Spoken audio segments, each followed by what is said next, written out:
ஆமாம்.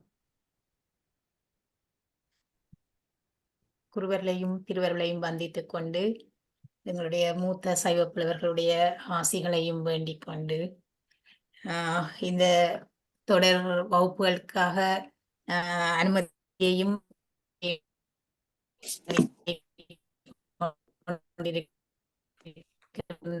சைவ புலவர் சங்கத்தினுடைய தலைவர் செயலாளர் உட்பட புலவர்களுக்கும் மேலும் இந்த விரிவுரைகளை நடத்தி கொண்டிருக்கின்ற சைவ புலவர்களுக்கும் இந்த நேரத்திலே அவர்களுக்கு நன்றியை தெரிவித்துக் கொண்டு இந்த கலந்து கொண்டிருக்கின்ற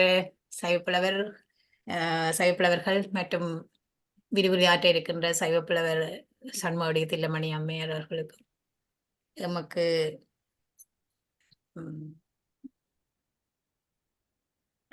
கமலா ரவீந்திரன் அம்மையார் அவர்களுக்கும் பரீட்சார்த்திகள் எதிர்கால இளம் சைவப்புலவர்கள் அனைவருக்கும் இந்நேர வணக்கத்தை தெரிவித்துக் கொள்கின்றேன். நாங்கள் வழமை போல தேவார பாராயணத்துடன் நிகழ்வை ஆரம்பிப்போம். சிற்றம்பலம் என்ன புண்ணியம் செய்தனை நெஞ்சமே இருகடல் வையத்து முன்னம் நீ கூறி நல்வினை பயனடை முழுமணி தரளங்கள் மண்ணு காவிரி சூழ் திருவல்லம் சூழி வானனை வாயாறு பெண்ணி ஆதரித்து ஏத்தியும் பாடியும் வழிபடும் அதனாலே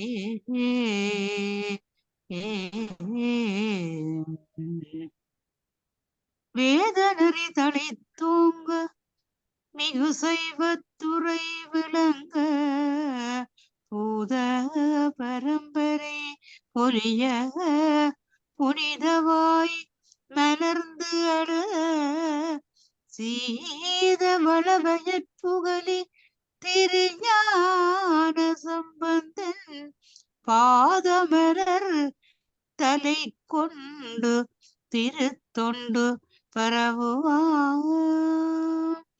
திருச்சிற்றம்பலம். நம பார்வதி பதையே. நம பார்வதி பதையே.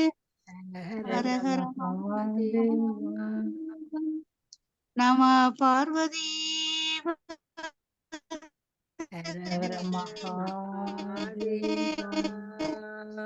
ஹரஹர மகா.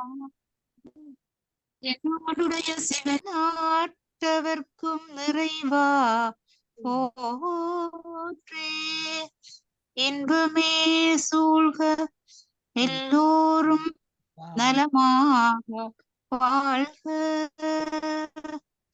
திருச்சிற்றம்பலம். நன்றி. அருமை. திருச்சிற்றம்பலம்.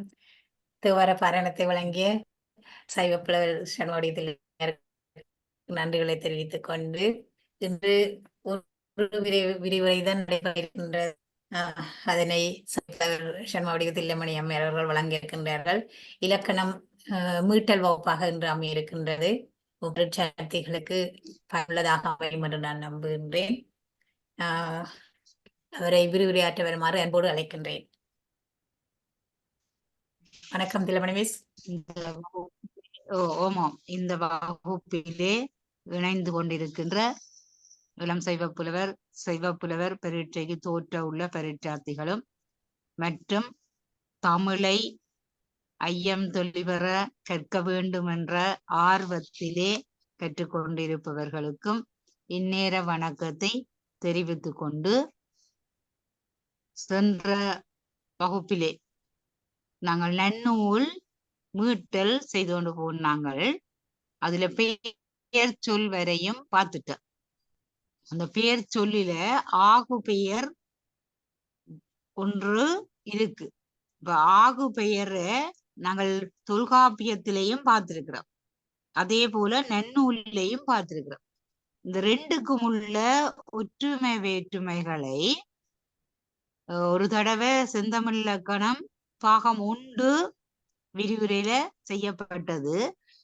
அதுல கவனிச்சீங்களோ என்னவோ தெரியும். அந்த ஆகு பெயருக்குள்ள வேறுபாடுகளை முதல் நாங்க தெரியணும். ஏனென்றா சில இடங்கள்ல வினா கேட்க அவ்வாறு தொல்காப்பியர் எவ்வாறு கூறுகிறார், நன்னூலார் எவ்வாறு கூறுகிறார் என்று கேட்கப்படுவது. அப்ப அந்த வினாவின் அடிப்படையில ஆகுபெயரை நாங்க திருப்பி பார்ப்போம்.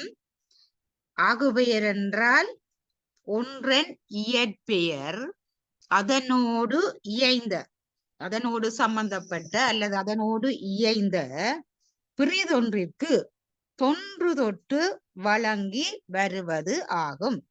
ஆகுபெயர் என்றால் என்ன, அதன் வகைகளை கூறி உதாரணம் தந்து விளக்கு அப்படின்னு கேட்டால் இந்த வரைவிலக்கணம் நீங்கள் எழுதவும். ஆகுபெயராவது ஒன்றன் இயற்பெயர் அதனோடு சம்பந்தப்பட்ட அல்லது அதனோடு இணைந்த பிறிதொன்றுக்கு தொன்று தொட்டு வழங்கி வருமாயின் அது ஆகுபெயர். சரியா? அது நேரே பொருள் உணர்த்தாமல் இன்னொன்றுக்கு ஆகிறது. இப்ப நேரே பொருள் உணர்த்தினால் அது இயற்பெயர் என்று வந்தது. அப்ப ரெண்டுக்கும் உள்ள வேறுபாடு இது. தொல்காப்பியர் ஆகுபெயரை 7 வகையாக ஆதியில கூறியிருக்க. அப்ப 7 வகை என்று நாங்க சொல்லியிருக்க பெயர் சொல் படிக்க பார்த்துறாங்க.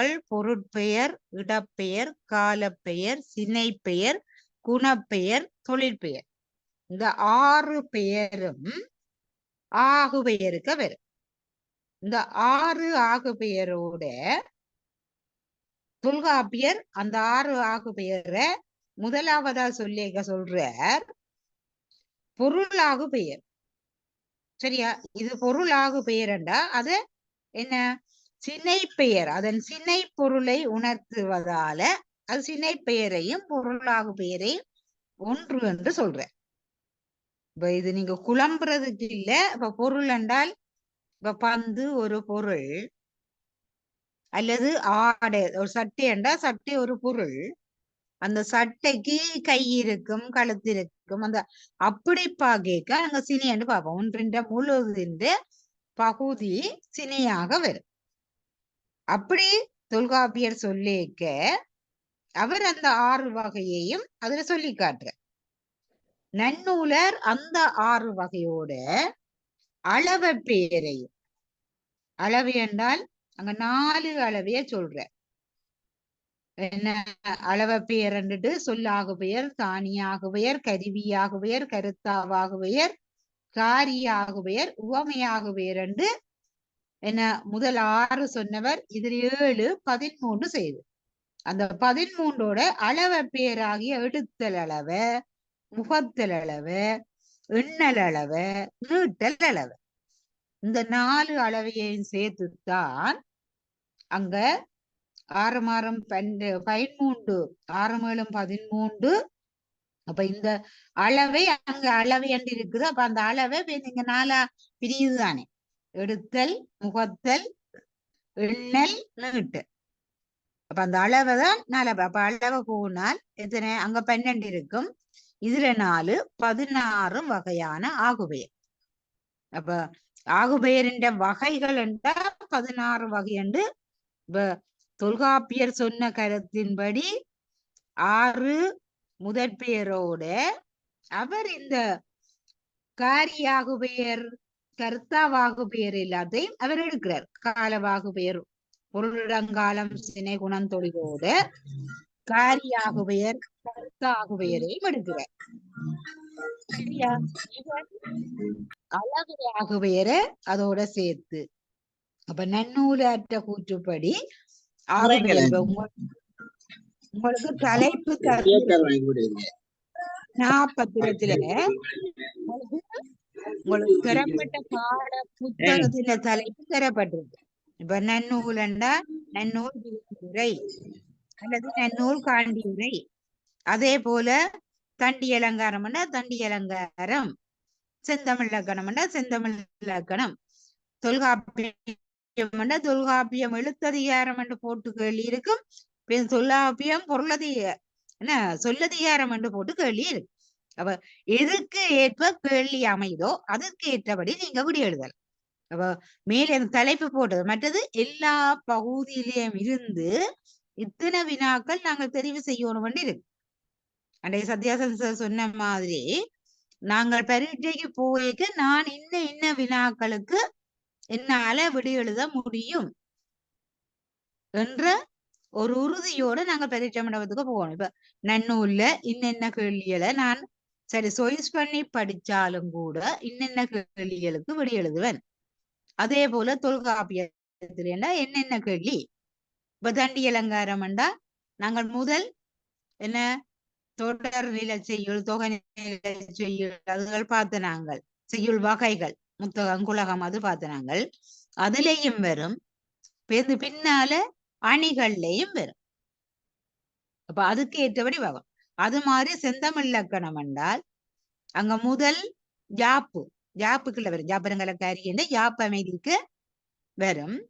பின்னால எங்க செந்தமிழ் இலக்கணத்துல 2 பாகம் 2ல அப்படிதான் இருக்கு. யாப்பதிகாரம் முழுக்க முதற் பகுதியில இருக்கு. அதனை தொடர்ந்துதான் அணி இலக்கணம் இருக்கு. அப்ப நாங்கள் ஒவ்வொன்றையும் தயார்படுத்திக்கு என்ன நிலையில நாங்கள் எழுதுவோம் என்று எடுத்துக்கொள்ளணும். அப்ப அந்த ஆகுபெயர் நன்னூல்ல வந்தால் நீங்கள் அந்த 16 வகை என்று சரியாகவே போடலாம். இப்ப நன்னூலர் என்றா என்ன? நன்னூலர் முதல்ல சொன்னது 6 வகை பெயரும் ஆகுபெயராக வாரது. அப்ப ஒன்றின் பெயர் இன்னொன்றுக்கு ஆகுது. இப்ப தாமரை சூடினாள் என்று சொன்னால் தாமரை செடிக்கு வழங்கின பெயர். அதே போல ரோசா சூடினாள் நாங்கள் என்ன உதாரணம் போடுறோம். சரியா? அந்த செடிக்கான பெயர் பூவுக்காக ஆகி வந்துவிட்டது. சரியா? இங்கு அதான் தாமரை என்ற பெயர் அதன் சினைய ஆகிய பூவுக்கு வந்த அப்ப அது பொருளாக பெயர். ஏதாவது சினை பெயர் என்று இருக்கிறது. சரியா? இடவாகு பெயர் என்றா ஒரு ஊர் அல்லது இடம். ஒரு கல்லூரி வென்றது. ஒரு கல்லூரியின் பெயரை சொல்லி வென்றது என்றால் அங்க கல்லூரி வெள்ளையில கல்லூரியில கற்கிற மாணவர்கள திறமையாலே அவர்கள் வென்றவர். அப்ப கல்லூரி என்பது இடவாக பெயர். அல்லது என்ன நல்லூர் தேர் திருவிழான்னு சொன்னால் நல்லூர்ல எத்தனையோ கோயில் இருக்கு. சிவன் கோயில் இருக்கு, அம்மன் கோயில் இருக்கு, பிள்ளையார் கோயில். ஆனால் என்ன நல்லூர் கந்த சுவாமி கோயிலுக்கு அது ஆகினபடியா நல்லூர் என்றோன்னு எல்லாரும் கந்த பெருமானதான் நினைவு. அப்ப அது இடவாகு பெயருக்கு வரும்.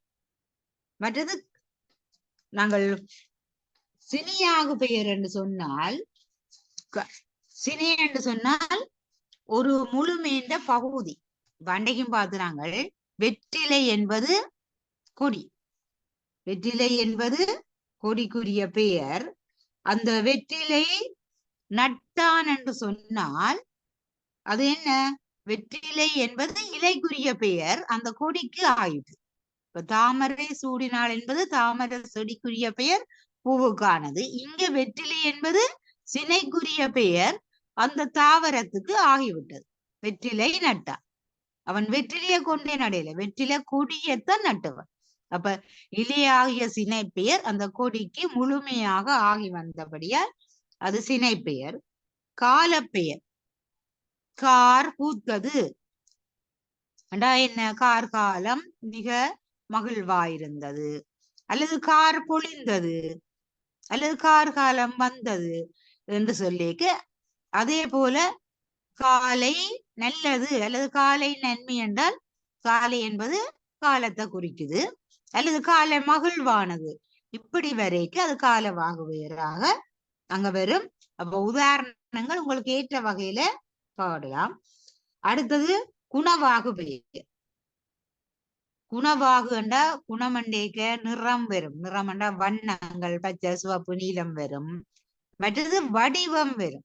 வட்டம் சதுரம் அப்படி போன்ற வடிவங்கள் வரும். அப்ப இந்த அடுத்தது நன்மை தீமை அதுகளும் குணத்துக்குள்ளதான் வரும். அப்ப பச்சை உடுத்தாள்ன்னு சொன்னால் அவள் பச்சை சேலையை உடுத்து வந்தாள். அப்ப அந்த என்ன பச்சை என்பது வண்ணத்தினுடைய பெயர், அந்த சேலைக்கு ஆகி வந்துச்சு. அதனால பச்சை கொடுத்தாள். அப்ப இந்த ஆகி வரத பார்க்க வேணும். தொழிலாகு பெயர். தொழில் என்றா செய்தல். இப்ப பெரும்பாலும் வினையோட அண்டியதாக இருக்கும். இப்ப செய்தல் என்றா என்ன? படித்தல், ஓடுதல், நடத்தல், பொரித்தல், கடித்தல், இப்படி என்று அல்விகுதி வாரதெல்லாம் தொழில் பெயராக வரும். இது நாங்கள் பகுதி படிக்கையும் படிச்சு நாங்கள் ஞாபகப்படுத்தி பார்க்கணும். அப்ப பொறியியல் உண்டாள். சரியா? பொறியியல் என்பது பொறித்தலாகிய தொழிலை குறிக்கிறது. அது அந்த பொருளுக்கு ஆகிவிட்டது. அப்ப தொழிலை ஆகி வந்தபடியால் அது தொழில் ஆகுபெயர். அடுத்தது எண்ணல் அளவை. எண்ணல் அளவை என்று சொன்னால், இப்ப நாங்க சொல்லுவோம் ஒன்று தரட்டுமான்னு கேட்டால் என்ன? ஒன்று என்றால் எண்ணத்தை ஒன்று என்று சொல்றது.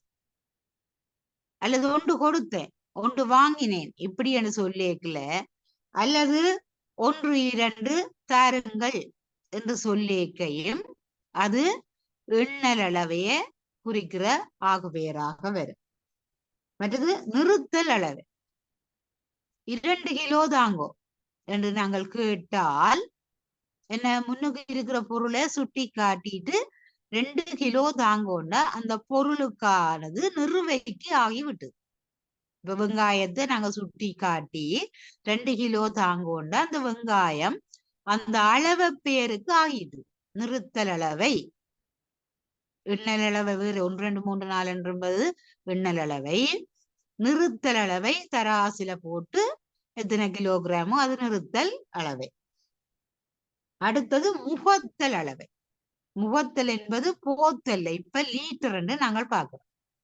முகத்தல் அளவை 2 லிட்டர் கொடு என்று சொன்னால் அது பெட்ரோலாகவும் இருக்கலாம், பாலாகவும் இருக்கலாம், தயிராகவும் இருக்கலாம். அப்படி கொடுப்பதுதான் நீட்டல் அளவை. அப்ப எண்ணல் அளவை, நிறுத்தல் அளவை, முகத்தல் அளவை. முகத்தல் அளவு தான் அந்த போத்துல அளவு, லீட்டர் அளவு போடுறது. மற்ற நீட்டல் அளவை ஆதி காலத்துல ஏண்டா யார் அடி அங்குலம் அப்படின்னு பார்க்கலாம். இப்ப என்ன நாங்க மீட்டர் பாக்குறோம். சரியா?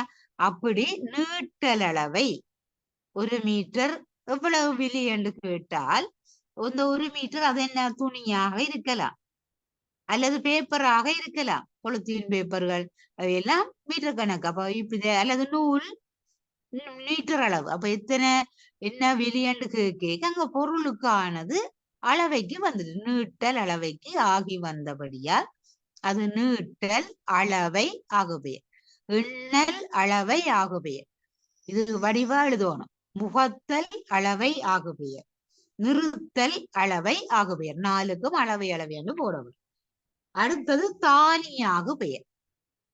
இப்ப விளக்கு என்று நாங்க சொன்னால் அல்லது பேனை என்று சொன்னால் அது முழுமையை குறிக்குது. பேனை முறிந்தது என்றால் பேனேன்ற மூடி முறிந்ததோ, அல்லது அந்த பேனேன்ற உடல் பகுதி, அல்லது பேனேன்ற குச்சி முறிஞ்சதோ, இதுதான் தானியாக பெயர். அந்த முழுமையினுடைய ஒரு பகுதியை குறிக்க. அப்ப நீங்க கேப்பீங்க சின பெயருக்கும் இதுக்கும் என்ன வித்தியாசம்? சரியா? அந்த பகுதி அங்க சினையில வந்து அந்த சினைன்ற பெயரால முழுமைக்கு காட்டுறது. இது முழுமைன்ற பெயரால பகுதியை காட்டுறது. 2க்கும் உள்ள வித்தியாசத்தை பார்த்து கொள்ள வேணும். அடுத்தது கருவியாக பெயர். கருவி என்றால் திருவாய்மொழி பாடினேன் அல்லது திருவாசகம் பாடினேன் என்று சொன்னால் அது கருவி ஆகு பெயர். இங்க திருவாசகம் வேன், அங்க வாசகம், திருவாசகம். வாசகம் என்றது என்ன? மிக இனிமையான வார்த்தை. அது கருவிக்காக ஆகி வந்தபடியால். சரியா? கருவி கருத்தா பாத்திரங்கள் வேற்றுமையில. அப்ப கருவிக்காக ஆகி வந்தபடியால் அது கருவியாக பெயர். அடுத்தது காரியாக பெயர். அலங்காரம் படித்தேன் அல்லது திருக்குறள் படித்தேன். என்னது? கருத்தா. சரியா? அலங்காரம் படித்தேன் என்றால் அலங்காரம் எனப்படுகின்ற நூல் எது? அலங்காரம் கந்தர அருணகிரிநாதற்ற கந்தர் அலங்காரம். அப்ப அலங்காரம் படித்தேன் என்றால் அந்த நூலினுடைய கருத்தாவாக அருணகிரிநாதரை அங்க சுட்டி சொல்லி. மற்றது கருத்தாவாகுக்கு நாங்கள் இதையும் பார்க்கலாம். திருவள்ளுவர் படித்தேன், திருக்குறள் படித்தேன் என்றால் அது காரியாக வரும். கருத்தாவாகு பெயருக்கு திருவள்ளுவர் படித்தேன், அல்லது கம்பரை படித்தேன் என்றால் கம்பர் எழுதின ராமாயணத்தை படித்தேன். அப்ப அந்த ஆகி வருவதை பார்க்கணும். மற்றது உவமை ஆகு பெயர். என்னத்தை நாங்கள் உவமைப்படுத்தி சொல்லுகிறோமோ அது இன்னொன்றுக்கு ஆகி வந்தால் அது உவமையாகு பெயராக இருக்கும்.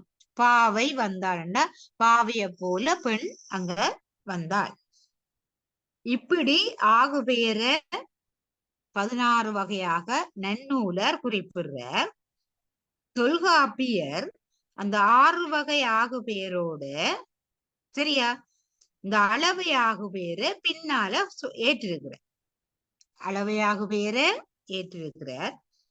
இந்த ஆகு பெயரை மேலும் விளங்கப்படுத்தும் போது விடாத ஆகு பெயர், விட்ட ஆகு பெயர், இருமடியாகு பெயர், மும்மடியாகு பெயர், அடையடுத்த ஆகு பெயர், இரு பெயரொட்டு ஆகு பெயர் என்று வகைப்படுத்தி கூறப்பட்டது.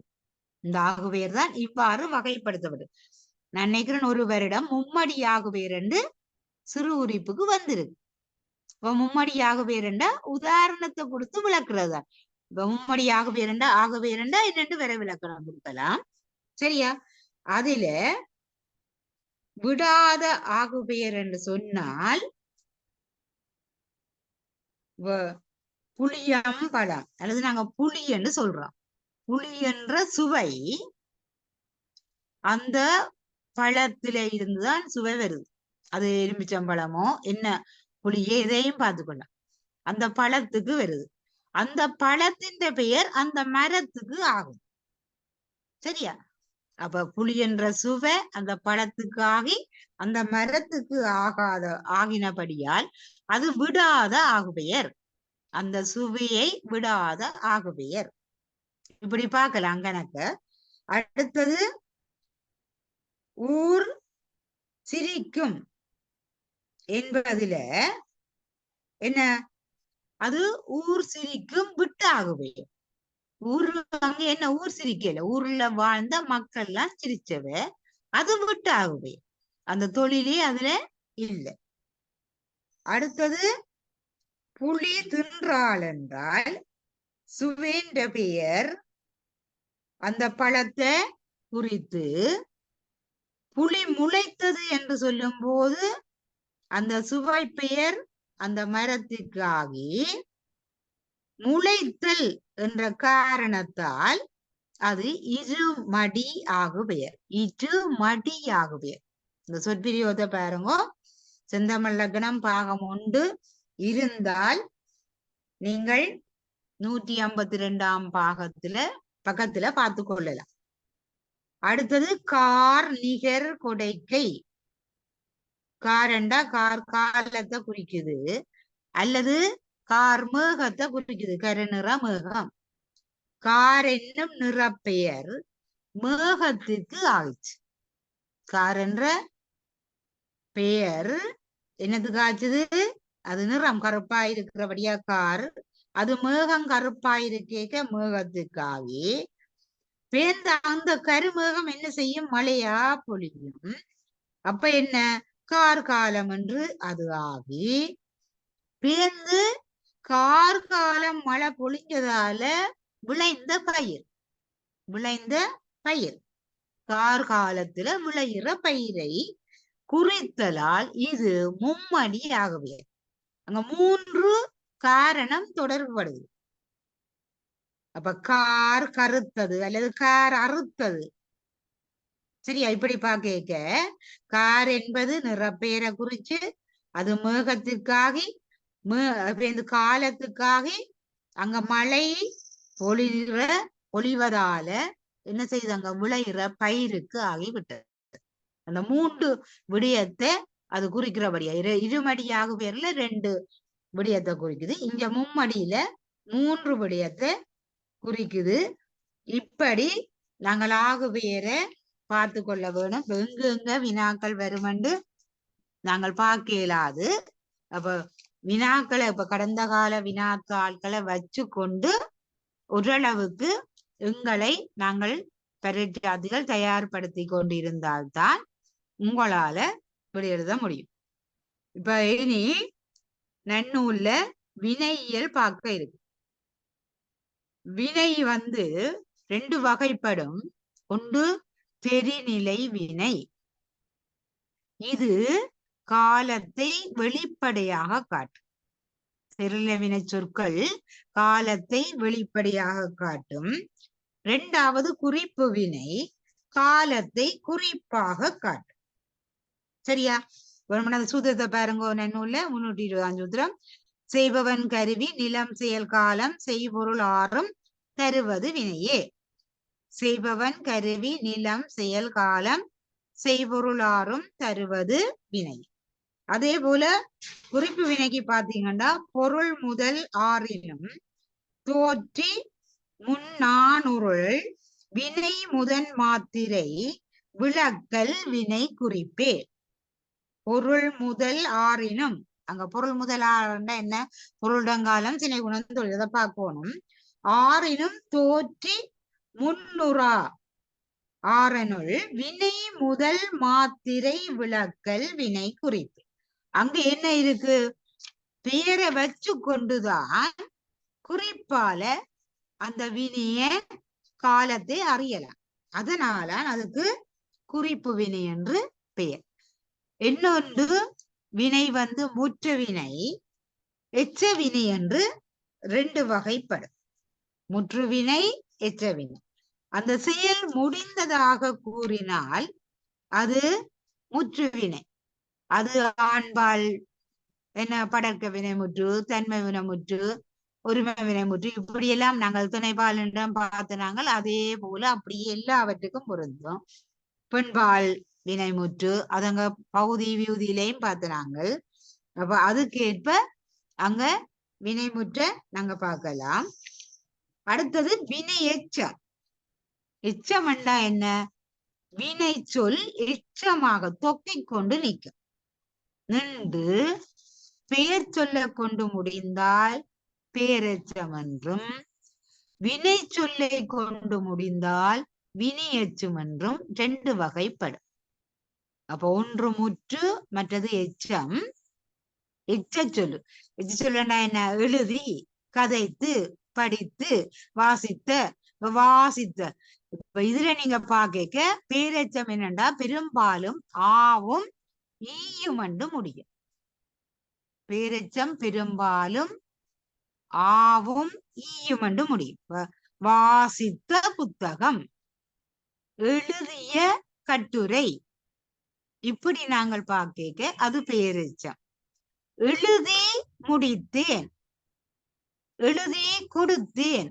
அப்ப ஈயும் ஊவும் பெரும்பாலும் வினையச்சத்துக்கு வரும். சில சந்தர்ப்பங்கள்ல ஈ பேரெச்சத்துக்கும் வரும். அதை கவனிக்குவோம். அப்ப அந்த முடிக்கும் சொல்ல வச்சு கொண்டுதான் நாங்கள் என்ன எச்சம் என்று கண்டுகொள்ள வேணும்.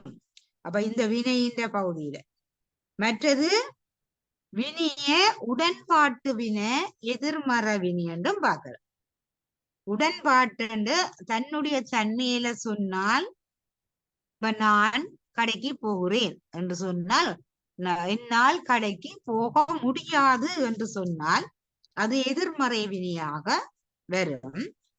மற்றது தன்வினை பிறவினை. தான் செய்தால், தச்சன் மேசையை செய்தான் என்றால் அது தன்வினை. தச்சனால் மேசை செய்யப்பட்டது. செய்யப்பாட்டு வினைக்கும் இந்த படு என்ற வினைக்குள்ள படு என்று செய்யப்பட்டது, அந்த படு என்றது வரும். அதையும் பார்த்து கொள்ள வேணும். ஒவ்வொரு தடவையும் சொல்லிக்கு அதை பார்த்து, உதாரணங்கள் ஏதாவது தந்து உங்களை கேட்டால் அதை வச்சு கொண்டு எழுதலாம், அல்லது சூத்திரம் தந்து கேட்கலாம். அல்லது நேரடியாக வினா தந்து உங்களை கேட்கலாம். இந்த வினை முற்றுக்கு ஒரு புறநடை வினையியல் இறுதியில போட்டிருக்கும். சரியா? வினையியல்ல ஒரு புறநடை. அதே போல அன்னைக்கு பார்த்த நாங்கள் இருபாற் பொதுப்பெயர், மற்றது இருதின பொதுப்பெயர். அந்த பொதுப்பெயருக்கும் வினை வரைக்குள்ள அது பெரும்பாலும் குறிப்பு வினையாகத்தான் வரும். அதையும் பார்க்கலாம். இப்ப உண்டு, இல்லை, ஆகும் இப்படி என்று பார்க்க அங்க பொதுவாக அது வரும். வினை முற்றுக்கு புறநடை என்று பார்க்க வினை முற்றே வினியெச்சமாகலும், வினை முற்றே வினியெச்சமாகலும், குறிப்பு முற்று ஈரெச்சமாகலும் உளவே. வினியெச்சமுற்றே வினை முற்றே வினியெச்சமாகலும், குறிப்பு முற்றீர் எச்சமே ஆகலும் உண்டு. இப்ப இதுல நீங்க உதாரணம் பார்க்கணும் என்றால் என்ன, போயினன் உயிர்த்த காலை.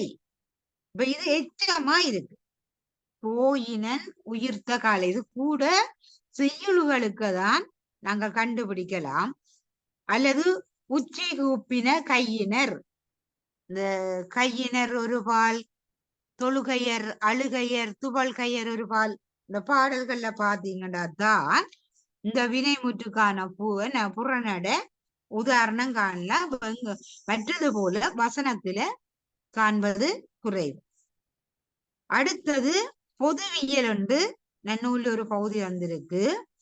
இருதின ஆண் பெண் ஒன்றனை ஒழிக்கும் பெயரும் வினையும் குறிப்பினாலே. பெயரும் வினையும் குறிக்கிற ஒரு சொல்லாக சில சொற்கள் வரும். அதையும் நாங்கள் இப்ப என்ன பேரும் வினையுமா வாரண்டா, போடு, படி, அடி இப்படியான சொற்களை பாருங்கோ, பெயரையும் வினையையும் குறிக்கிறது. இப்ப படி என்று சொன்னால் நாங்கள் நூல்களை படித்தல். இது என்ன செய்யறோம், படித்து படித்து படித்து நாங்கள் எங்கட அறிவையோ அல்லது எங்கட ஊதியத்தையோ, அது பல பேர் பல இதுக்காக படிப்பார்கள், அல்லது பதவிக்கோ. அப்ப உயர்ந்து செல்வது படி. அந்த படிப்பால என்ன செய்து உயர்வது. அடுத்தது நாங்கள் மேலே ஏறுவதற்கு படிகளை பயன்படுத்துறோம். இப்ப 2 படியும் உயர்வுக்குத்தான் இருக்குது. அங்க என்ன, படித்தல் என்பது வினையாக வருகிறது. இங்க நாங்கள் ஏறுவதற்கு பயன்படுத்தப்பட்ட படி பெயராக வருது. அதுபோல ஓடு என்று பாரு, இப்படி கணக்க சொல்லி இருக்கு.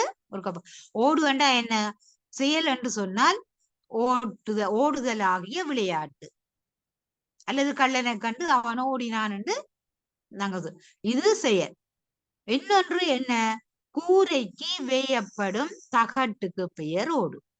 அது செங்கல்லாலான ஓடா இருக்கலாம், அல்லது சீற்று ஓடா என்னென்றாலும் இருந்தாலும் ஓடுதான். அல்லது இப்ப தேங்காய்க்கு சுற்ற வரை இருப்பது ஓடு. சரியா? விளாம்பழத்துக்கு அப்ப அதுகளும் ஓடுதான். அப்ப இந்த ஓடு பெயர் சொல்லால வருது. ஓடுதல் என்ற செயலை குறிக்க வினை சொல்லாக வருது. அப்ப இதுகளையும் நாங்கள் ஒருக்கா பார்த்து கொள்ள வேணும். அந்த பொது பாயியல்ல எச்சங்களுக்கான முடிவு, பொது பெயருக்கானது, அப்படி அந்த பொதுவியல்ல தந்துட்டு அதுலதான் நீங்க என்ன படிக்கிற தொகையும் தொடரும் இருக்கு. தொகையும் தொடரும் அதுல இருக்கு. இப்ப தொகை எத்தனை, தொடர் எத்தனை என்று முதல் படிக்க படிச்சிருக்கிறீங்கள். அப்ப அதுல முதலாவது தொகை, இப்ப இது வேணும்னா 361 சூத்திரம் ஒருக்கா பார்த்து கொள்ளுங்க. என்ன கடந்த காலத்துல வந்த வினா, பெயரோடு பெயரும் வினையும் வேற்றுமை முதலிய பொருளின் அவற்றின் உருவிடை ஒழிய 2 முதலா தொடர்ந்து ஒரு மொழி போல் நடப்பன தொகை நிலை தொடர் சொல். சரியா? தொகை நிலை சொல், தொடர் நிலை சொல். அங்க பேருந்து தண்டி அலங்காரத்துல பார்த்த அது தொடர்நிலை செய்யுள். அது இங்க செய்யுள் வகை, இது சொல். சரியா? தொகை வந்து வேற்றுமை தொகை, வினத்தொகை, பண்பு தொகை, உம்மத்தொகை. வேற்றுமை தொகை, வினத்தொகை, பண்பு தொகை, உம்மத்தொகை, உவமத்தொகை, அன்மொழி தொகை என்று வகைப்படும். இது நீங்க படிச்சிருப்பீங்கள். சரியா? அப்ப அதை வச்சுக்கொண்டு என்ன தொகை, இப்ப தொகை எத்தனை வகைப்படும், தொகை என்றால் என்னன்னு கேட்டுட்டு, இப்ப தொகை என்னும் போது பல பொருளோடு ஒரு சொல் ஈண்டு உருவு மறைந்து வருதல், அதுதான் தொகை. அதாவது தொக்கி நின்று வருது. சரியா? தொக்கி நின்று வருது. இப்ப வேற்றுமை தொகை என்றால் வேற்றுமை உருவுகள் தொக்கி நின்று வருவது. சரியா? 2 முதல் 7 வரையான. வினை தொகை என்றால் காலம் கரந்த பெயரெச்சம் வினத்தொகை. இது இப்படியே இந்த சூத்திரம் வினாவாக தந்திருக்கு. காலம் கரந்த பெயரெச்சம் என்னன்னு கேட்டு கிடக்கு, அது வினைத்தொகை. அப்ப வினைத்தொகைக்கு விளக்கம் கொடுத்து அங்க நாங்கள் உதாரணம் காட்டு வேண்டாம், உதாரணம் கொடுக்கும். அடுத்த மாதிரி பண்பு தொகை. அங்க பண்பு பகுவதம் படிக்க பண்பு பெயர் பார்த்தாங்கள்.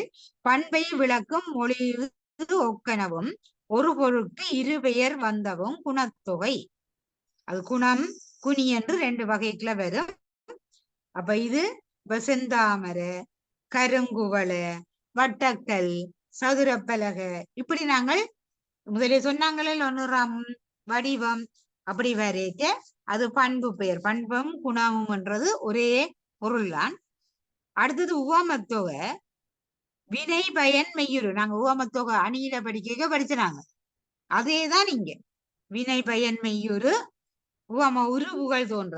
உவம உருவுகள் என்ன? போல, புரிய, ஒப்ப, உரள, மான, கடுப்ப, இய, ஏய்ப்ப, நேர, நிகர, என்பனவும் பிறவும் உவம உருவு என்று பார்த்தனாங்க. அந்த உவம உருவுகள் தொக்கி பாரு. சரியா? புலிக்கொற்றன் அல்லது மலைக்கை, துடியிட, இதை நீங்கள் பார்க்கலாம். மற்றது உண்மை தொகை என்றது இப்ப நாங்க பார்த்தோம் ஆகுபெயர்ல எண்ணல் அளவை, எடுத்தல் அளவை, முகத்தல் அளவை, நீட்டல் அளவை. இந்த அளவைகள்ல என்ன அந்த தொகை தொக்கி நின்று வந்தால் அது உண்மை தொகை. என்னன்னு பாக்குறோம். இப்ப 60 மூவர், 60 மூவர். எங்கட பெரிய புராணத்துல 63 தனியடியார்கள்.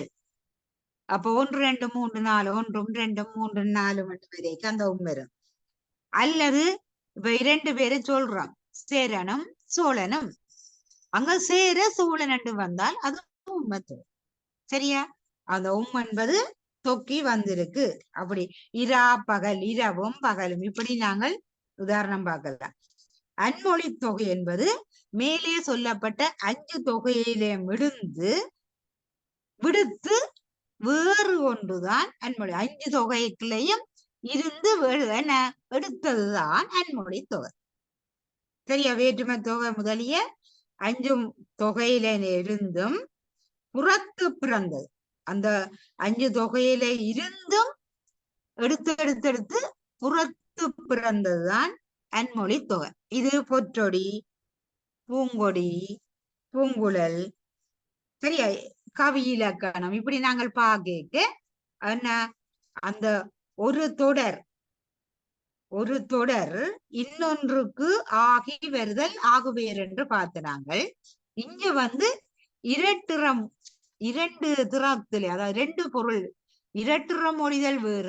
இது பூங்கொடி என்றால் பூவை சூடிய பெண் என்று அங்க ஆகுபெயர் அல்ல, அதையும் பார்த்து கொள்ள வேண்டும்.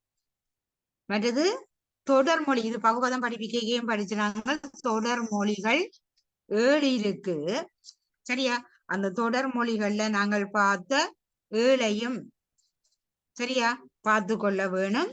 மற்றது இதுல தொகை நிலையில சில விகற்பங்கள், புறநட வினாக்கள் எல்லாம் இருக்கு.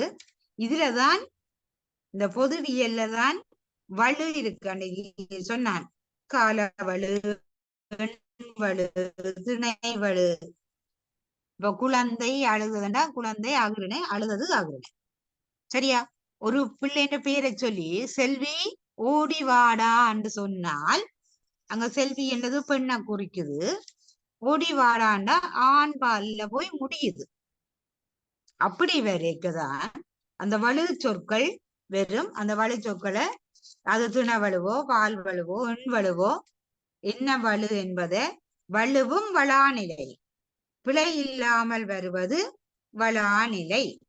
சரியே, மரபு பேணி வந்தது வளாநிலை. மரபு மாறி வந்தால் அது வலுவண்டா குற்றம் என்று பாரு. சரியா? இப்ப இந்த அண்டைக்கு சொன்ன வழக்கோட இதை சேர்த்து பாராதுங்க. வழக்கு வேற, வலு வளாநில வேற.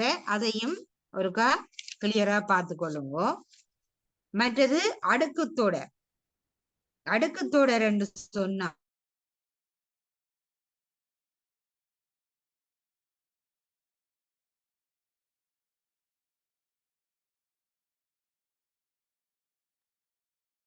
உமா காணையில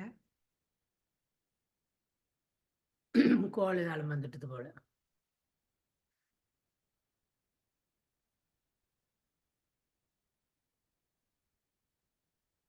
இல்ல மணி மிஸ்.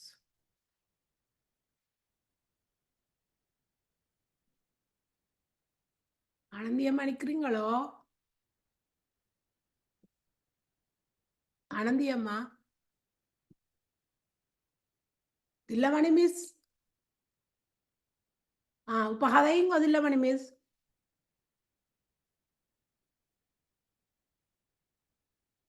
ஆனந்தியம்மா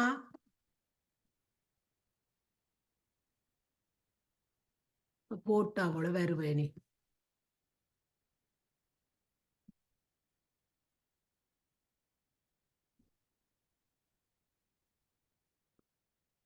தில்லமணி மிஸ் அன்மியூட் பண்ணுங்க. தில்லமணி மிஸ் அன்மியூட் பண்ணுங்க.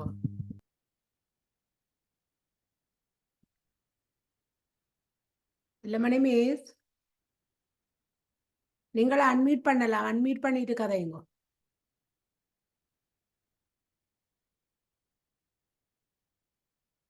தில்லமணி மிஸ் அன்மியூட் பண்றீங்களா? உங்களுக்கு இன்டர்நெட் ப்ராப்ளமோ?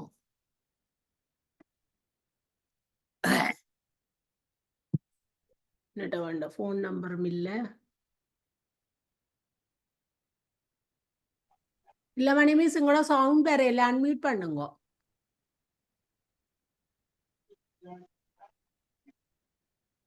இல்ல மணி மிஸ். ஆனந்தி அம்மா ஒரு வேலையும் காணல. இல்ல உங்கள்ட்ட இருக்காது இல்ல மணி மிஸ் இந்த phone number? Phone number okay, நான் ஜாயின் பண்ணிக்கிறேன். சரிங்க. உங்களோடயா? ஆனந்த் அவன் அந்த ஆஹா, மியூட்ல அவன் நிக்குது. ஃபுல்லாவே மியூட். அவ அன்மியூட் பண்ணுங்க. கமலா மிஸ், ஓ. தில்லமணி மிஸ் மைக் ஆன் பண்ண முடியாம இருக்காம். நீங்க ஒரு அன்மியூட் ஓ, நான் பண்ணுங்க. அன்மியூட் பண்ணிட்டேன் அவ. கமலா மிஸ், ஓ கேட்க இல்லையா கதைக்கிறது? எனக்கு அன்மியூட் முடியல. பண்ணல. சரி மிஸ். ஓகே ஓகே இப்போ ஓகே, இப்போ ஓகே, இப்போ ஓகே. சரி மிஸ். ஓகே இருக்கா? கீழே கட் ஆகி வந்ததுதான் அந்த பிரச்சனை.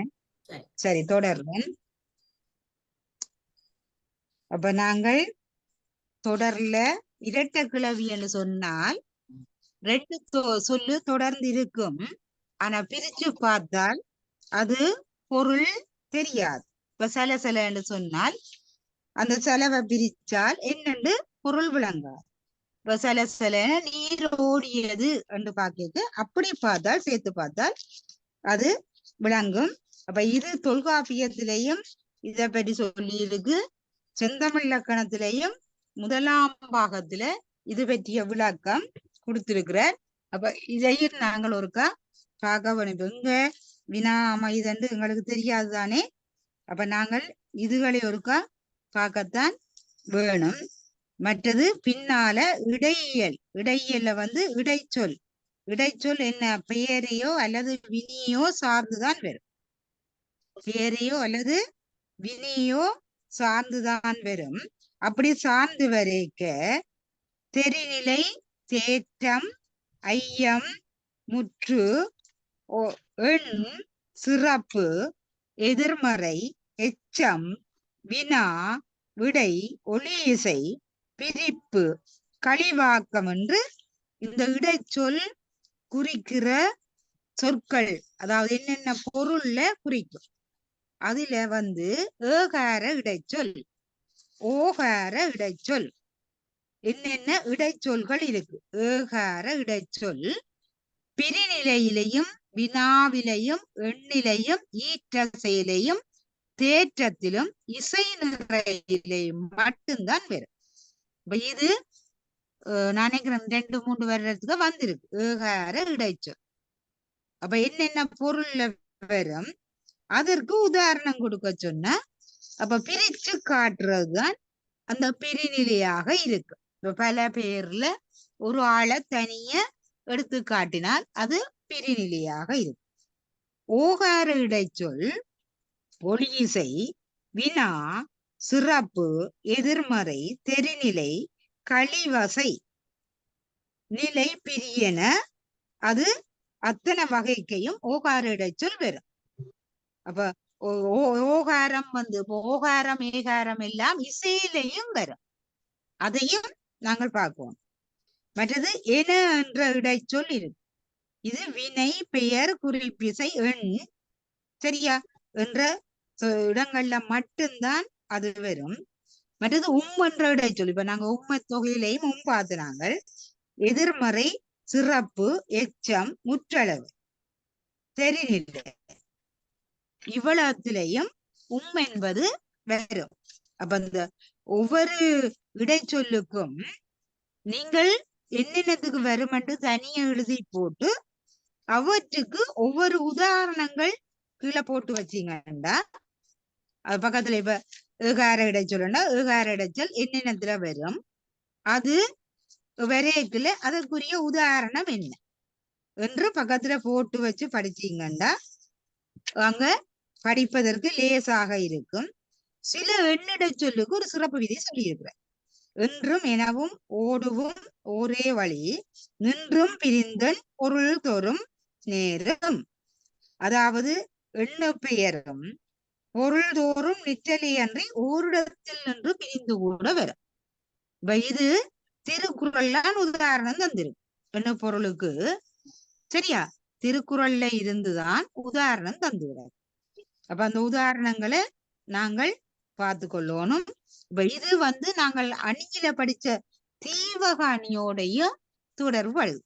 இப்ப தீவக அணியில பார்த்துனாங்க ஒரு சொல் முன்னுக்கு நின்றோ இடையில நின்றோ கடையில நின்று விளக்கு ஒளி கொடுப்பது போல அந்த சொல் விளக்கப்படுகிறது.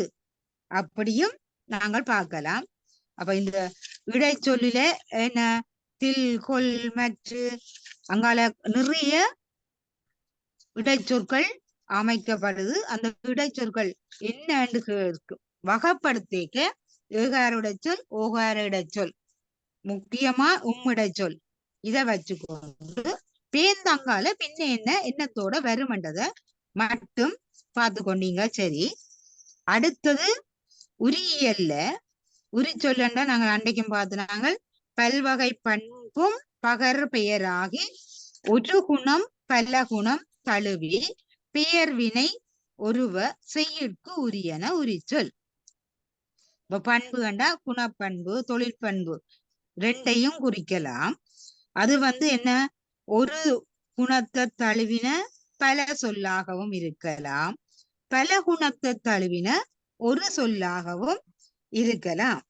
அப்ப இது உரிச்சொல்ல நாங்க கண்டுபிடிக்கிறது. மாண்ட சொல்லுக்கு பல பொருள் இருக்கு. மாண்டா பெரிதண்டு குறிக்கும், மாண்டா குதிரி என்று குறிக்கும், மாண்ட மாமரத்தை குறிக்கும்.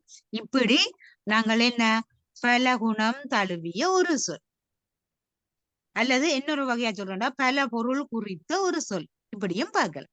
இது தொல்காப்பியத்திலையும் இருக்கு. சரியா? இதுல உயிர் பொருள் என்று ஒன்று வேறொன்று தர்றார் நன்னூல்ல. என்ன, மெய், நா, மூக்கு, நாட்டம், செவிகளின் ஒன்று முதலா கீழ்கொண்டும் உணர்தலின் ஓரறிவாதிய உயிர் 5 ஆகும். இதுல வந்து என்ன உயிர் பொருள் என்ற இப்ப ஆன்மா என்று உயிர் உடம்போட கூடிய பொருள். அதுல ஓரறிவு முதல் 5 வரை அங்க வகைப்படுத்தி காட்டுற. இப்ப மனிதருக்கு மட்டும்தான் 6 அறிவு. இப்ப இந்த புல்லு மரங்கள் அதுக்கு உடம்பு மட்டும் ஒரு மெய் என்றது மட்டும்தான் இருக்கிற ஒரு அறிவு. சரியா? ஈரறிவு உயிர் என்று சொன்னால் இந்த சங்கு சிப்பி அவைக்கு ஈரறிவு இருக்கு. இப்ப நத்தை அதுகளுக்கு ஈரறிவு இருக்கு. சரியா?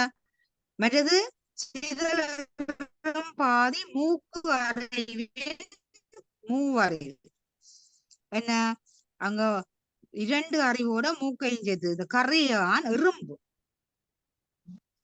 எறும்புக்கு 3 அறிவு. 4 அறிவு என்று சொன்னால் இந்த தும்பி வண்டு இலியான் இதெல்லாம் 4 அறிவுடைய பொருள். 5 அறிவில இந்த வானவர் மக்கள் நரகர் தவிர ஏனைய பறவை விலங்கு மனிதரும் விலங்குக்கு வாரபடியாத்தான் அங்க என்ன மக்களும் நரகரும் தேவர்கள் வானவர்களும் தவிர மிச்ச விலங்குகளும் புள்ளினம் பறவை இனமும் 5 அறிவோட இருக்கு. அதுக்கு அந்த செவி என்றது கூட இருக்கு. சரியா? ஒவ்வொரு அறிவா சொல்லி கொண்டு வரைக்க அப்ப இந்த அறிவை விட மனிதனுக்கு என்ன உயிரல் பொருள் என்றது சடப்பொருள். அப்ப உயிருள்ள பொருளுக்கு என்ன ஓரறிவு முதல் 5 அறிவு வரை சொல்லப்பட்டிருக்கு. இதுல மனிதருக்கும் தேவருக்கும் நரகருக்கும் 6வது அறிவு பகுத்து அறிதல். சரியா? வெங்கட மெய்வாய் கண் மூக்கு செவி இந்த 5ஓட அவ மெய் மூலம் என்ன சித்தாந்தத்துல நேற்று முந்தினாள் சத்தியாசன் படிப்பிக்க வடிவா சொன்னவர் சிவபிராசத்துல அந்த 5 அறிவோட பகுத்தறிதலையும் சேர்த்தால் 6வது அறிவு. இது பார்த்து கொள்ளலாம். மற்றது உயிர் பொருள்களின் குணப்பண்பையும் தந்திருக்க. அறிவு அருள் ஆசை அச்சம் மானம் இந்த உயிருக்கு என்னென்ன இருக்கு. சரியா? அறிவு அருள் ஆசை அச்சம் மானம் நிறை பொறை ஓர்ப்பு கடைப்பிடி மையல் நினைவு வெறுப்பு அவப்பிரகா நான் வெகுளி துணிவு அழுக்காரன் பொலிமை எய்தல் துன்பம் இன்பம் இளமை மூப்பு இகழ்வின்றி பொச்சா பூக்க மரமதம் மறவி இணைய உடல்கொள் உயிர்க்கு உலா. அப்ப உயிரின் குணம் என்னென்னு சொல்ற. இவங்கள்ட்ட இருக்கிற குணங்கள்ல என்னென்ன குணங்கள் எல்லாம் இருக்கு. அறிவு இருக்கு, அருள் இருக்கு, ஆசை இருக்கு, அச்சம் இருக்கு, மானம் இருக்கு, நிறை இருக்கு, குறை இருக்கு.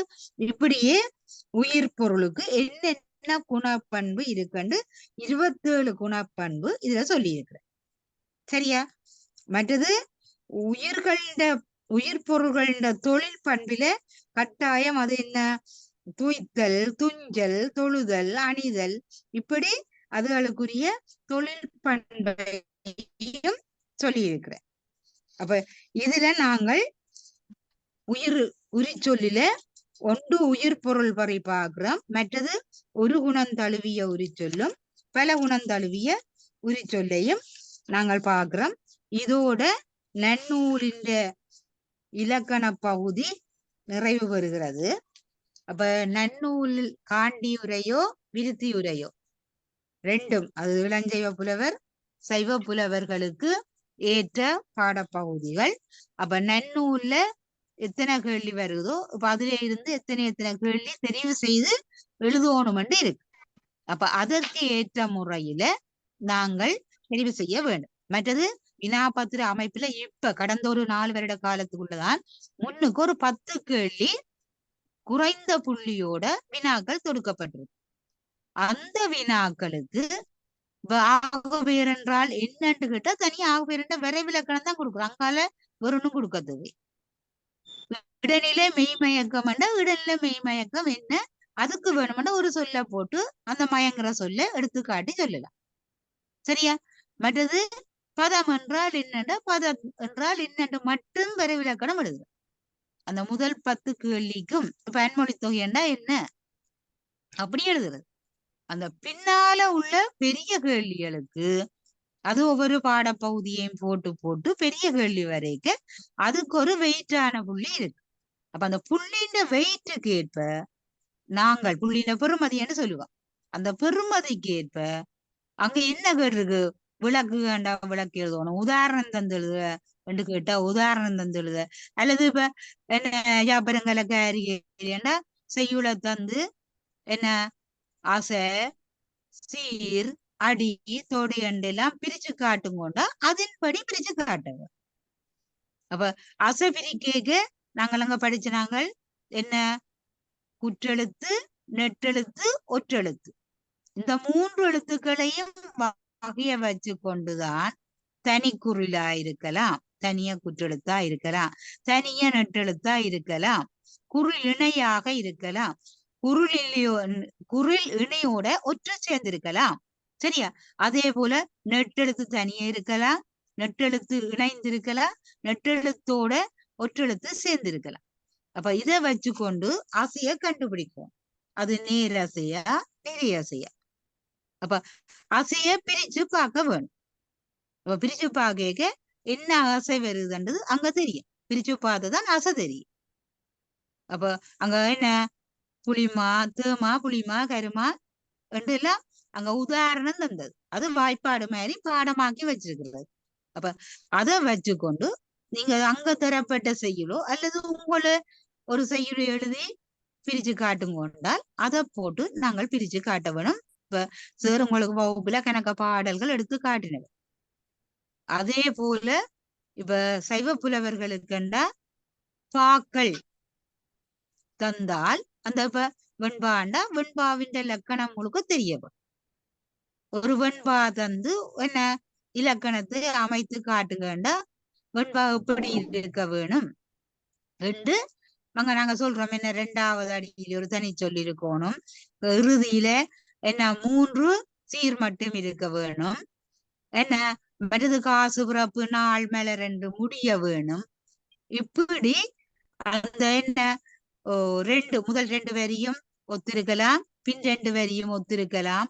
இது எல்லாம் அந்த என்ன வெண்பாவின் இலக்கணம். அதுல பேருந்து நேரிச வெண்பா என்ன இன்னிசை வெண்பா என்ன இப்படி, அல்லது உங்களை ஆக்கி ஒரு பாடல் எழுத சொன்னால் கூட நீங்கள் அதுல கேட்கப்படுறதுக்கு அமைய உங்களோட நூல்கள்ல இருக்கிற பாடல் எழுதினா திருப்பியும் கற்பிக்கதே சொன்னால் இப்ப நூல்கள் நீங்கள் படித்த செந்தமிழக்கணமோ அல்லது தண்டி அலங்காரமோ அல்லது வேற தோத்திர நூல்கள்ல இருக்கிற அல்ல ஔவையாற்ற நூல்கள்ல இருக்கிற பாடல் எழுதினா கூட பிள்ளையாண்டு இல்லை.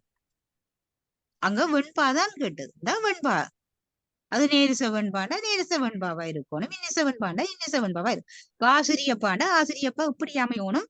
அதுக்கு ஒரு தலைப்பு தருவினா தந்துட்டு இத்தனை அடிகள்ல ஒரு ஆசிரியப்பா, அது நிலமண்லி ஆசிரியப்பாவோ அது அங்க வினா பெறப்பட்டும் அதன்படி அதை நாங்கள் எழுத தெரிய வேணும். இப்படித்தான் எங்களுடைய வினாக்கள் அமையும்.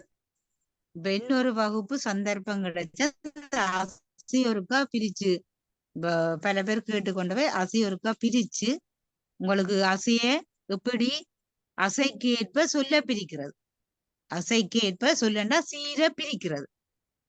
இப்ப முருகனே செந்தில் முதல்வனேசர் சொன்னது. அப்ப எங்க நாங்கள் அந்த அசைக்கு ஏற்ப பிரிக்கிறோம். இப்ப முருகனேண்டா ஒரு சீர், ஆனா அசைக்காக ஈரசையா மூவசையா நாலசையா அதுவும் தெரியவும். இது கூட வினாக்களுக்கு வந்திருக்கு. ஈரச சொல் மூவசை சொல் நாலசை சொல் உதாரணம் தருகன்னு கேட்டு.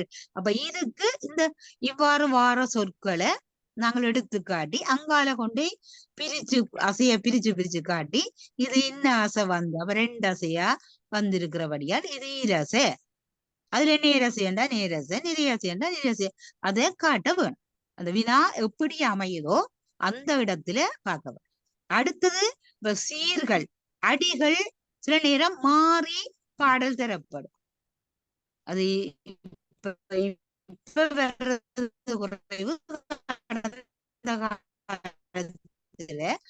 சீர்கள் நாங்கள் என்ன எதிர்க்கிறோம் சீர்பாக்க. அப்ப அதற்கு ஏற்ப அந்த சீரை ஒழுங்கமைச்சு அடிய சரியா பார்த்து என்ன அதை ஒரு பாடலாக ஆக்க வேண்டும்.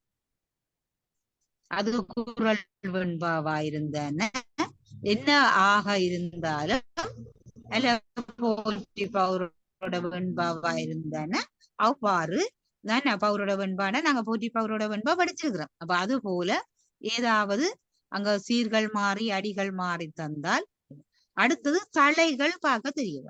அந்த 7 தலையும் தெளிவா தெரிய வேணும். 7 தலையில என்னென்ன பாவுக்கு என்னென்ன தலை வரணும் என்று தெரியணும். மற்றது அந்த தலைகள் என்ன அசையோட சேரைக்கு எப்படி எப்படி வரும், என்ன அசையும் சேரைக்கு எப்படி தலை உருவாகும், இதுவும் நாங்கள் தெளிவாக தெரிஞ்சு கொண்டால் இந்த யாப்பருங்கலக்காரியோ அல்லது செந்தமிழக்கணம் பாகம் 2ல முதலாவது பகுதி யாப்பு. அப்ப சைவ புலவர்களுக்கு சரி இளஞ்சைவ புலவர்களுக்கு சரி இது பொதுவாக, ஆனா நூல்தான் வித்தியாசம். உங்களுக்கு கண்டா என்ன தந்திருக்கும், யாப்பருங்கலக்காரி என்று இளஞ்சைவ புலவருக்கு தந்திருக்கும் தலைப்பு. சைவ புலவர்கள் என்றா செந்தமிழக்கணம் என்று தந்திருக்கு. அவ்வளவுதான் வித்தியாசம். சரியா? அதே போல அணி என்று சொன்னால் தண்டி அலங்காரம் என்று இளஞ்சைவ புலவர்களுக்கு போட்டு அதுல போட்டிருப்பேன். செய்யுளின் வகையும் அணியும். சரியா? அது போட்டிருப்பேன். அதே போல சைவ புலவர்களுக்கு என்று சொன்னால் செந்தமிழக்கணம் என்று போட்டு அணிகள் போட்டிருப்பேன். இப்ப இந்த வினாக்களெல்லாம் நாங்கள் எதுக்குள்ள வருகுதுன்னு இப்ப வினா பத்திரங்களை பார்த்து கொண்டு போய்க்க தெரியும். அப்ப அங்க பரீட்சை மண்டபத்துல போய்த்தான் என்னை இப்படி வந்திருக்கேன்னு தடுமாற்றம் இல்லாம உள்ள வினா பத்திரங்களை பார்த்து தெளிவாக்கி நீங்கள் பரீட்சையை நிறைவாக செய்ய வேண்டும். மற்றது முதலும் ஒரு தடவை சொன்னான், பரீட்சை வினாத்தாள கண்டோன்னு நீங்க என்னென்ன வினாவுக்கு விடை எழுத போறீங்கள் என்றால் அந்த வினாவுக்குரிய விடைகளாக எது வரும் என்று குறிப்பாக ஒரு சின்ன சின்ன ஒரு 2 சொல் 3 சொல்லுக்குள்ள அதை நோட் பண்ணி வச்சிடும். வினா பத்திரத்திலேயோ அல்லது ரஃப் பேப்பர் ஒன்றை வாங்கியோ. ஏனென்றால் ஒரு வினாவுக்கு நீங்க விடு எழுதி கொண்டு போய்க்க முதல் நினைச்சது என்ன பதட்டத்துல வினா பதட்டத்துல என்ன வடிவாச்சுன்னவர். அப்ப அதுல சில நேரம் மறந்து போவீங்க. அப்ப முதல் நீங்கள் வினாவை முழுமையா வாசிச்சு நான் என்ன வினா எடுக்க போறேன்ன்றதை தெரிவு செய்தால் அதுக்கு என்னென்ன விடயங்கள் உள்ளடக்கப்பட வேண்டும். அந்த விடயங்களை குறிச்சு வச்சுட்டா பேர்ந்து ஒவ்வொன்றா நாங்கள் அதுலயும் என்ன எந்த வினா நான் நல்லா முழுமையா செய்வேன் என்று சொல்ற வினாவை அந்த வினா இலக்கத்தை போட்டுட்டு முதலாவது எழுதலாம். அந்த வினா பத்திரத்துல உள்ள மாதிரித்தான் ஒழுங்கா எழுதணும் இல்லை. இந்த வினாவுக்கு நான் முழுமையா எழுதி எனக்கு முழு புள்ளி கிடைக்கும் என்று சொன்னால் அதை அப்படியே எழுதல். மற்றது 7 மாணவரை இப்ப நூல்வல்ல உள்ள உதாரணம் போட்டா பிள்ளையண்டு இல்லை, உதாரணங்களை வேற வேற போட்டாலும் நல்லது. அதன் முறைப்படி நாங்கள் எடுத்துக்கொள்ள வேணும். ஆனந்தி மிஸ் இதோட நிறைவு செய்கிறேன். சரியே miss? Kamala miss? Hello Kamala miss? நிறைவு நன்றி நன்றி நன்றி. இதுவரை நேரமும் இலக்கணம் தொடர்பான மீட்டல் வகுப்புகளை நடாத்திய சைவப்புலவர் சண்முகவடிவு தில்லமணி அம்மையாருக்கு சைவப்புலவர் சங்கத்தின் சார்பிலும் பயன்பெற்ற உங்களின் சார்பிலும் நன்றிகளை தெரிவித்துக் கொள்கின்றேன்.